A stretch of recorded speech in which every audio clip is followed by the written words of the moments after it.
Hello दोस्तों, स्वागत है आपका पीके क्लासेस भीलवाड़ा। दोस्तों, यह प्रश्न पत्र ब्लूप्रिंट कक्षा 10 की संस्कृत पाठ्य पुस्तक 2023 पर आधारित है, जिसमें आपका पूर्णांक रहने वाला है 80 नंबर का।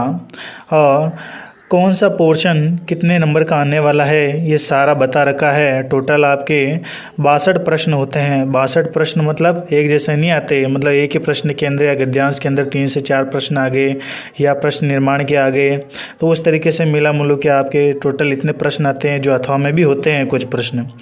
इसमें ये जो बार जो दे रखा है ये तो अंक दे रखा है, और ये प्रश्न संख्या दे रखी है, मतलब 4 नंबर का एक प्रश्न आने वाला है। किसका आएगा? गद्यांश का आएगा। वैसे वैसे ही पद्यांश का 4 नंबर का एक प्रश्न आएगा जो हिंदी अनुवाद करने से संबंधित है, और नाट्यांश भी आएगा। इस प्रकार से पूरे पोर्शन का कौन सा पोर्शन कितने नंबर का है ये आने वाला है। दोस्तों देखिए, आपके जो टोटल पेपर जो होता है वो 100 नंबर का होता है। 100 नंबर का होता है। 100 नंबर में से आपके 20 नंबर तो सत्रांक भेजे जाते हैं। सत्रांक मतलब क्या होते हैं? सत्रांक का मतलब होता है आपके स्कूल से भेजे जाते हैं, आपके क्लास टीचर के द्वारा। बाकी 80 नंबर का आपके लिखित यानी पेपर होता है, लिखित पेपर। अब इस लिखित पेपर में आपको सिर्फ नंबर पास होने के लिए नंबर लेके आने पड़ते हैं, ओनली फॉर 16 नंबर। 16 से ऊपर नंबर चाहिए। अगर 16 से ऊपर नंबर आप लेके आते हैं तो आप परीक्षा में पास हो सकते हैं। 16 नंबर लेके आओगे। 16 और 20 कितने हो गए? 16 और 20 कितने हो गए? 36 हो गए। 36 नंबर पे तो आप पास हो जाते हो, मतलब 3rd डिवीज़न पास होते हो।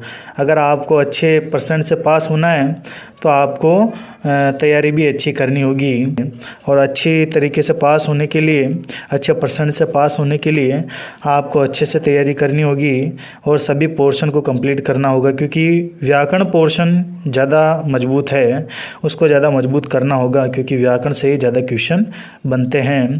तो हम सभी टॉपिकों की अपन क्या कराएंगे? विस्तार से चर्चा कराएंगे, विस्तार से पढ़ाएंगे।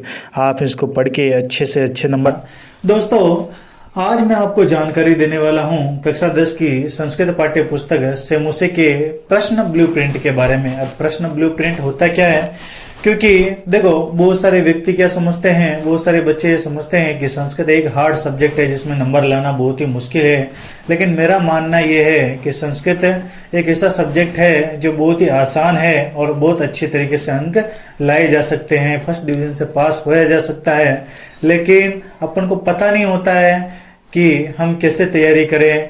इसके अभाव में अपन क्या रह जाते हैं? पीछे ही रह जाते हैं। तो मैं आपको मोटिवेट करता हूं, इसी के साथ मैं आपको बताता हूं कि किस प्रकार से अधिक अंक लाए जा सकते हैं। अधिक अंक लाने के लिए अपन को पता होना चाहिए कि संस्कृत में कौन सा पार्ट, कौन सा पोर्शन कितने नंबर का है। तो आइए देखते हैं। देखिए कि आपके गद्यांश, पद्यांश और नाट्यांश केवल इसका हिंदी अनुवाद करना होता है, हिंदी अर्थ लिखना होता है। संस्कृत में लिखा हुआ होता है पैराग्राफ, उसका हिंदी अनुवाद करना है, जिसके 4 4 4 यानी कि 12 नंबर का पोर्शन ये हो जाता है आपके, अगर आप अच्छे से तैयारी करते हैं तो। ठीक है, 12 अंक ये हो गए। इसी के साथ में एक गद्यांश आता है जिसका केवल सूक्त है, मतलब 2 लाइन जैसा, श्लोक जैसा आता है, और केवल उसका भावार्थ लिखना होता है, ये 2 नंबर का आता है। और संस्कृत माध्यम प्रश्न उत्तराणी यानी कि प्रश्न उत्तर आते हैं 6 नंबर के। कितने नंबर के? अपने जो किताबें हैं, जितने भी पाठ्य पुस्तक के जितने भी पाठ है किताब के अंदर, उसमें से केवल 6 नंबर के प्रश्न उत्तर आते हैं। कितने नंबर के? 6 नंबर के। और अन्वय आता है, 2 नंबर का आता है। प्रश्न निर्माण 3 नंबर का आता है। एक गद्यांश, हिंदी भाषा में सरले लिखना, मतलब हिंदी भाषा में लिखना होता है, गद्यांश आता है एक जैसा ही। और एक आता है प्रसंग लिखना होता है किसी भी पाठ के ऊपर, और 2 श्लोक लिखने होते हैं। 2 श्लोक के कितने नंबर है? 2 श्लोक के 2 नंबर, यानी कि 1 श्लोक 1 नंबर का। इसी के साथ में व्याकरण आती है आपके 25 नंबर का पोर्शन है। ध्यान रखना, व्याकरण कितने नंबर का है? 25 नंबर का है, ध्यान रखना। और चित्र आधारित वर्णनम, यानी कि चित्र दिया हुआ होगा, उसमें से कुछ लाइनें बना के लिखनी है। ये आपको बताऊंगा मैं आगे कि किस प्रकार से संस्कृत में पास हुए, फर्स्ट डिवीजन पास कैसे हो सकते हैं, वो सारी चीजें बताऊंगा। और कौन कौन से पोर्शन को कंप्लीट करना है सबसे पहले वो भी बताऊंगा मैं आपको।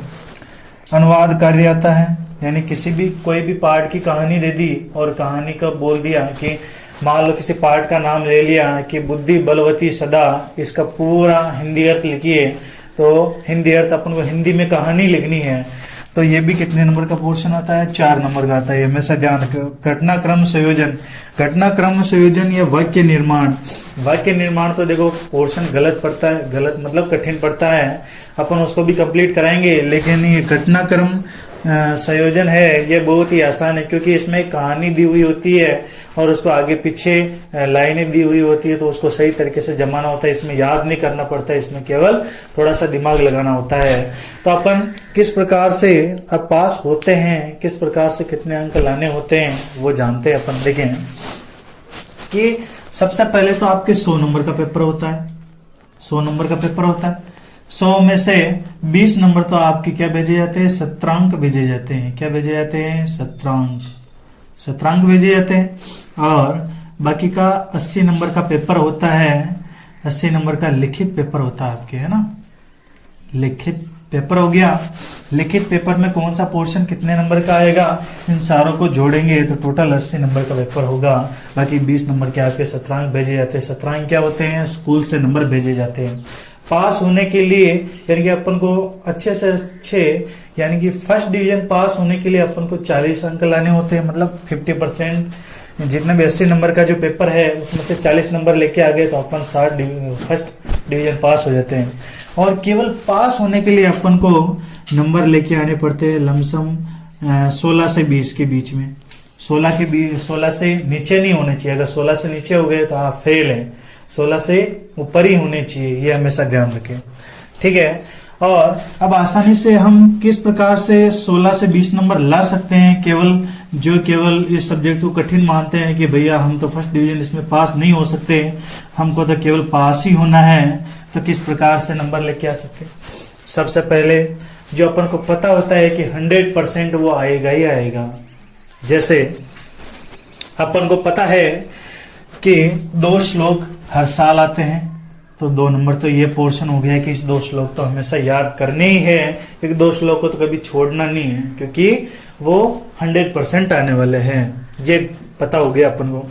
दूसरी बात कि घटनाक्रम संयोजन होता है, जिसमें केवल अपन को याद नहीं करना होता है, केवल 4 नंबर का या 3 नंबर का पोर्शन आता है, यानी घटनाक्रम संयोजन 3 नंबर का होता है ना। तो 3 नंबर ये आसानी से आ जाते हैं। कैसे आते हैं वो मैं आपको बता दूंगा कि बिना याद किए, बिना तैयारी किए कैसे इसको हल कर सकते हैं वो बता दूंगा मैं, ठीक है। क्योंकि सब टॉपिक को अपन विस्तार पूर्वक चर्चा करेंगे। जो आसान है वो पहले करेंगे, क्योंकि बोर्ड की परीक्षा आ गई है पास में, क्योंकि जनवरी लगने ही वाला है, तो 2 महीने ही बचे हैं। 2 महीने के अंदर आपको सारी तैयारी करा दी जाएगी। देखें 3 नंबर का ये पोर्शन हो गया। अब अपन को पता ही है कि गद्यांश आता है आपके 10 नंबर का। 10 नंबर में से आप मान के चलो कि 10 में से प्रश्न उत्तर आए तो 5 नंबर तो आप लेके आ ही सकते हो आसानी से, कि ढूंढ के यार जैसे मिलती जुलती लाइनें लगा कर भी अब तो का लगा के भी 5 नंबर तो लेके आ ही सकते हो। इसी के साथ में आपके एक होता है कि किसी भी पाठ का हिंदी अनुवाद लिखना होता है। मान लो किसी भी पाठ का नाम दे दिया और उसका हिंदी अनुवाद लिखने के लिए बोला तो 4 नंबर ये हो गए। तो मतलब टोटल कितने नंबर हो गए? 7, 7, 4, 11, 11, 3, 14 नंबर तो ये हो गए। और इसी के साथ में कुछ प्रश्न उत्तर आते हैं, मतलब आप कुल मिला के पास तो हो जाओगे आसानी से, ठीक है। तो कौन कौन से आसान सब्जेक्ट है उसके बारे में अपन पढ़ेंगे, क्योंकि देखो सबसे आसान रहता है कि घटनाक्रम संयोजन, ठीक है। घटनाक्रम संयोजन के बारे में अपन पढ़ेंगे, ठीक है। तो अपन कहने का मतलब उन्हीं टॉपिक को सबसे पहले लेंगे जो सबसे सरल है, जिसमें आसानी से नंबर लाए जा सकते हैं, ठीक है। और इसी के साथ में आपके जो प्रार्थना पत्र भी आता है वो भी रिक्त स्थानों में आता है। बहुत सारे पैराग्राफ ऐसे होते हैं जिसमें रिक्त स्थान आते हैं, तो वो अपन को कंप्लीट करना होगा, क्योंकि संस्कृत में आसानी से आप, मेरी गारंटी है कि आप अगर मेरे साथ में अगर तैयारी करते हो आप, तो 100% आप 40 से 50 नंबर के बीच में, या 80 नंबर का जो पेपर होता है उसमें से 40 से 50 नंबर आप आसानी से ला सकते हैं। अगर आप पढ़ के नहीं भी जाते हैं फिर भी आप 30 नंबर से कहीं भी कम नहीं ला सकते, ये मेरी गारंटी है। क्योंकि मैंने बहुत सारे बच्चों को तैयारी कराई है, क्योंकि मैं भी एक टीचर हूं, तो मेरे को पता है कि बच्चों को किस प्रकार से तैयारी करानी चाहिए। तो हम हर एक टॉपिक जो लेंगे उसको पार्ट 1, पार्ट 2, पार्ट 3, पार्ट 4 ऐसे रखेंगे। क्योंकि ये अपन ने जो बनाया ये वीडियो, ये पार्ट नंबर 1 है, यानी कि पार्ट 1 है। पार्ट 2 पे अपन कौन सा पोर्शन रखेंगे? घटनाक्रम संयोजन।